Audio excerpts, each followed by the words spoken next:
तो दोस्तों जब से भारत के द्वारा S-400 मिसाइलों को खरीदा गया है तब से ही पाकिस्तान के अंदर एक तरीके का डर फैला हुआ है और आए दिन पाकिस्तान के द्वारा इस डर को दूर करने के लिए एक के बाद एक अनाप शनाप बयान दिया जाता है और कई तरीके के ऐसे तथ्य दिया जाता है जिससे पाकिस्तान ये साबित करना चाहता है कि भारत के S-400 के खिलाफ पाकिस्तान के पास पर्याप्त डिफेंस है। पाकिस्तान के द्वारा ऐसे अनाप शनाप बयानों में यह भी बताया गया है कि पाकिस्तान के जंग फाइटर मतलब JF-17 S-400 काउंटर कर सकता है, जबकि बाद में पाकिस्तान की तरफ से यह भी बयान आया कि पाकिस्तान के द्वारा जो J-10C एयरक्राफ्ट को खरीदा जा रहा है वो S-400 को काउंटर कर सकता है। और फिर से एक बार पाकिस्तान की तरफ से ऐसे ही हवा में बातों को छोड़ते हुए अब दावा किया जा रहा है कि पाकिस्तान के पास जो स्टेल्थ ड्रोन है वो भारत के S-400 को काउंटर कर सकता है। और दोस्तों आज के इस वीडियो में आप लोगों को बताऊंगा कि क्या सच में स्टेल्थ ड्रोन S-400 को काउंटर कर सकता है, और उससे भी बड़ा बात यह है कि क्या पाकिस्तान के पास ऐसा कोई स्टेल्थ ड्रोन है। तो डिटेल में जानने के लिए वीडियो के आखिर तक बने रहिए और चैनल को सब्सक्राइब और वीडियो को लाइक जरूर कीजिए। तो दोस्तों पहला बैच का S-400 मिसाइल ऑलरेडी भारत को डिलीवर किया जा चुका है और लेटेस्ट रिपोर्ट के मुताबिक भारत के द्वारा इसे अप्रैल महीने तक ऑपरेशनलाइज भी कर दिया जाएगा। जबकि दूसरी तरफ कुछ खबरों में यह भी बताया जा रहा है कि भारत के द्वारा अपना पहला बैच के S-400 सिस्टमों को भारत के पंजाब में डिप्लॉय किया जाएगा। और दोस्तों इस खबर के साथ साथ पाकिस्तान के अंदर एक तरीके से मातम सा छाया हुआ है और आए दिन पाकिस्तानी मीडिया में इस खबर को चर्चा का विषय बनाया जा रहा है। पर दूसरी तरफ अन्य खबरों को अगर ध्यान दे तो उसमें बताया जा रहा है कि भारत के द्वारा इन एयर डिफेंस सिस्टमों को ऐसे क्षेत्र में पहले डिप्लॉय किया जाएगा जो पाकिस्तान के साथ लगे हुए बॉर्डर मतलब लाइन ऑफ कंट्रोल और चाइना के साथ लगे हुए बॉर्डर मतलब लाइन ऑफ एक्चुअल कंट्रोल दोनों के ही नजदीक हो।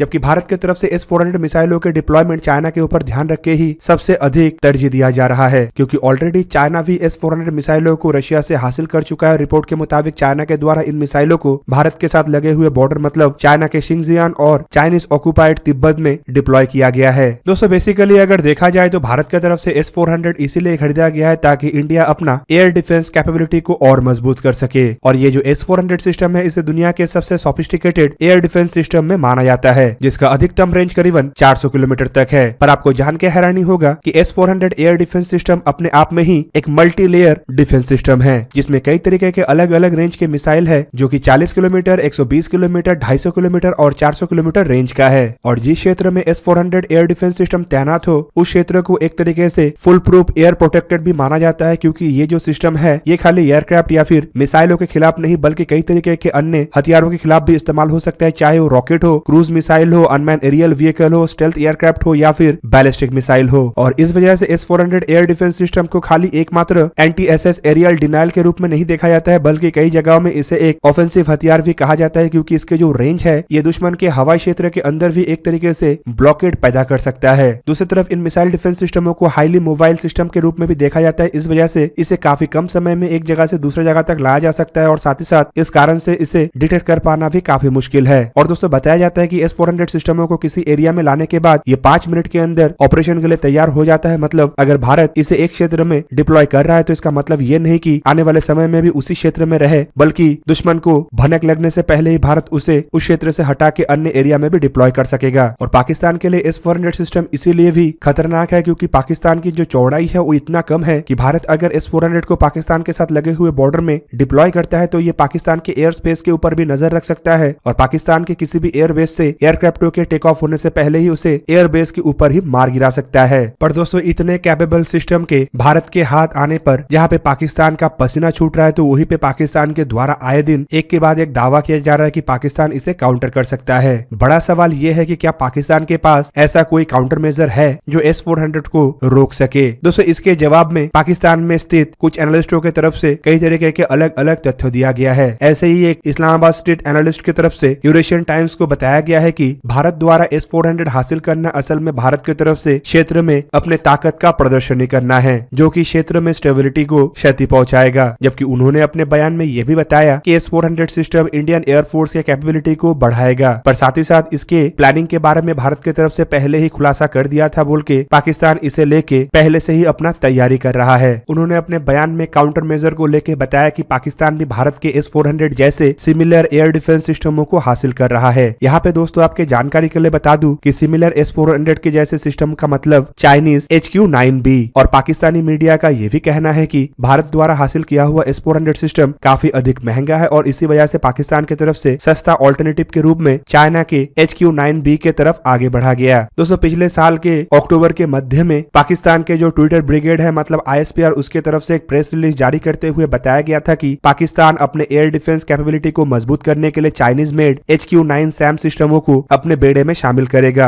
पाकिस्तान के तरफ से ISPR के द्वारा दिया गया बयान में यह बताया गया कि HQ-9 सिस्टम असल में कैपेबल सिस्टम है जो कि comprehensive layered integrated air defence provide कर सकता है और पाकिस्तान के जरूरतों को पूरा कर सकता है। दोस्तों इवन इसके अलावा पाकिस्तानी मीडिया का यह भी दावा है कि HQ-9 सिस्टम क्रूज मिसाइलों के अगेंस्ट में 100 किलोमीटर रेंज में काम कर सकता है, पर अगर असलियत देखा जाए तो आपके जानकारी के लिए बता दूं कि ये 100 किलोमीटर रेंज असल में एयरक्राफ्टों के खिलाफ है और वो भी सही तरीके से टेस्टेड नहीं है, जबकि क्रूज मिसाइल के खिलाफ ये मिसाइल सिर्फ 25 किलोमीटर के रेंज में ही काम कर सकता है। दूसरा बात यह है कि अगर HQ-9 सिस्टम इतना ही अधिक कैपेबल होता तो चाइना के द्वारा रशिया से S-400 जैसे सिस्टमों को नहीं खरीदा जाता। दूसरी तरफ अन्य एक पाकिस्तानी जर्नलिस्ट का कहना है कि पाकिस्तान S-400 को काउंटर करने के लिए सिमिलर S-400 नहीं खरीद सकता है क्योंकि पाकिस्तान का इकोनॉमिकल कंडीशन सही नहीं है। इस वजह से पाकिस्तान के द्वारा S-400 को काउंटर करने के लिए ऑल्टरनेटिव के तहत आगे बढ़ा जा रहा है। उसी जर्नलिस्ट का यह भी कहना है कि S-400 के खिलाफ MIRV मतलब multiple independently targetable re entry vehicle एक कारगर हथियार होगा, मतलब ऐसा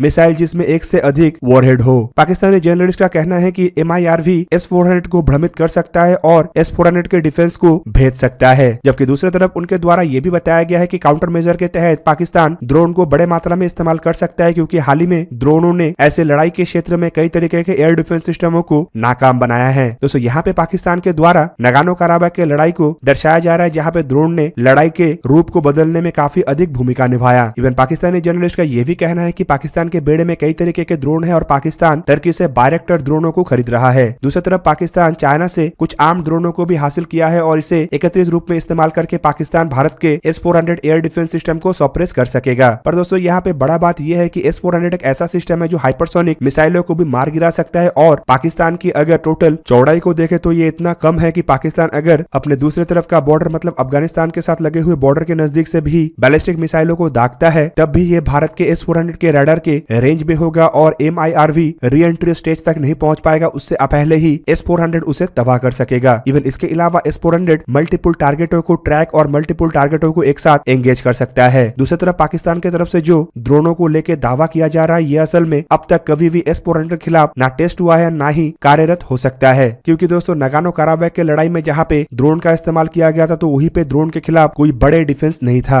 S-400 को अमेरिकी F-35 जैसे फाइटर एयरक्राफ्टों के खिलाफ भी एक पक्का डिफेंस के रूप में देखा जा रहा है, तो उसके सामने चाइनीज जंग ड्रोन और टर्की के बायरेक्टर जैसे शॉर्ट रेंज के ड्रोन कितना अधिक कारगर हो सकेगा। पाकिस्तानी अन्य एक जर्नलिस्ट का यह भी कहना है कि ड्रोन का इस्तेमाल करके पाकिस्तान भारत के S-400 के रडार को जैम कर सकेगा, जबकि दूसरी तरफ अगर देखा जाए तो अब तक किसी भी देश के द्वारा ऐसा करना संभव नहीं हो पाया और S-400 के रडार को भी काफी ताकतवर माना जाता है। दोस्तों पाकिस्तान ड्रोन के स्वाम का भी इस्तेमाल करने का बात कर रहा है और साथ ही साथ ये भी कह रहा है कि S-400 के जो रडार सिस्टम है वो एक साथ कई सारे ड्रोनों को डिटेक्ट तो कर सकता है लेकिन कुछ लिमिटेड संख्या में ही ड्रोनों को एंगेज कर सकता है। जबकि अन्य एक एनालिस्ट का यह भी कहना था कि पाकिस्तान भारत के S-400 के खिलाफ स्टेल्थ ड्रोनों का इस्तेमाल कर सकेगा और यह भी कहना है कि पाकिस्तान के द्वारा ZF-1 नाम से कोई स्टेल्थ ड्रोन का डेवलपमेंट किया जा रहा है जो कि S-400 के खिलाफ कारगर होगा। और दोस्तों इससे पहले भी पाकिस्तान के द्वारा प्रोजेक्ट अजम नाम से एक 5th जनरेशन के फाइटर एयरक्राफ्ट डेवलप करने का बात उठाया गया था, लेकिन अब तक ना पाकिस्तान इसे लेके कोई काम आगे बढ़ा सका और ना ही भविष्य में लगता है कि पाकिस्तान इसे आगे बढ़ा पाएगा। पाकिस्तान के टेक्नोलॉजिकल नो हाउ के बारे में भी दुनिया को पता है। पाकिस्तान के पास इतना ही नॉलेज है कि वो चाइना से हासिल किया हुआ हथियारों में अपना खुद का पेंट लगा सके। ऐसे में अपने खुद के बलबूते पे स्टेल्थ ड्रोनों को डेवलप करना तो पाकिस्तान का बस का नहीं है। जबकि दूसरी तरफ अगर स्टेल्थ ड्रोनों का बात को ही देखा जाए तो S-400 अगर F-35 के खिलाफ कार्यरत हो सकता है तो स्टेल्थ ड्रोन इसके सामने क्या होगा। पाकिस्तानी एक्सपर्टों का यह भी कहना है कि पाकिस्तान अपने फ्रेंडली कंट्रियों के साथ मिलिट्री एक्सरसाइजेस करके भारत के S-400 के खिलाफ अपने ताकत को मजबूत करेगा। पाकिस्तान के द्वारा यहाँ पे टर्की और चाइना के सहारा लेने का भी बात कहा जा रहा है क्योंकि ये दोनों देश ही रशिया से S-400 को हासिल किया हुआ है। ऐसे में दोस्तों बड़ा बात यह है कि ये दोनों देश पाकिस्तान को कितना मदद करने में आगे आएगा, जबकि दूसरा बात यह है कि इन दोनों देशों की तरफ से अगर इस तरीके से मदद किया जाता है या फिर S-400 के जानकारी को साझा किया जाता है तो रशिया का इसमें क्या भूमिका होगा। दोस्तों फिलहाल नहीं लगता है कि रशिया ऐसे किसी भी देश को